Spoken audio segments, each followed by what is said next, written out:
വിശക്കുന്നില്ലേ? ഫുഡൊക്കെ പോലെ അനുസ്മ, നമ്മൾ കഴിഞ്ഞ ആഴ്ച റൂവിയിൽ നല്ല ദിണ്ടിഗൽ ബിരിയാണി അല്ലേ കഴിച്ചത്? ഇത്തവണ നമുക്ക് സ്പെഷ്യൽ ഓത്തന്റിക് യമനി മന്തി കഴിച്ചാലോ? ഞാൻ ഒരു സ്പോട്ടിൽ കൊണ്ടുപോകാം.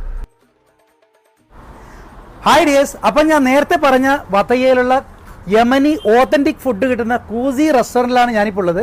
എന്തായാലും ഇവിടുത്തെ ഓത്തന്റിക് ഐറ്റംസ് എന്തൊക്കെയാണെന്ന് നമുക്ക് പരിചയപ്പെടാം. വീഡിയോ ഫുള്ളായിട്ട് കാണണേ. ഹബീബി ഹബീബി ഹബീബി അനൂറിൽ ലൈൻ ഹബീബി ഹബീബി ഹബീബി. അങ്ങനെ ദാ വന്നു മക്കളെ മന്തി വെറൈറ്റീസ്. മാഷാ അല്ലാ, ഇവരുടെ വ്യത്യസ്തമായ 3-4 കോംബോകളാണ് ഈ ഒരു വലിയ പ്ലേറ്റിലാക്കി നമ്മളെ പരിചയപ്പെടുത്താൻ വേണ്ടി കൊണ്ടുവന്നിട്ടുള്ളത്. മക്കലുബ എന്നാണ് ഈ ഒരു ഐറ്റത്തിൻ്റെ പേര്. നന്നായിട്ട് വെന്ത് കിടക്കുന്ന ചിക്കനും കൂടെ ഒരു സ്പെഷ്യൽ ഗ്രേവിയും നല്ല നൈസ് ആയിട്ടുള്ള റൈസുമാണ് ഈ കോംബോ. അടുത്തതായി കൂസി റെസ്റ്റോറൻറ്റ് ഇൻട്രൊഡ്യൂസ് ചെയ്യുന്ന കൂസി മീറ്റ് റൈസ് കൂസി. നല്ല സോഫ്റ്റ് ആയിട്ടുള്ള ഈ മീറ്റും കൂടെ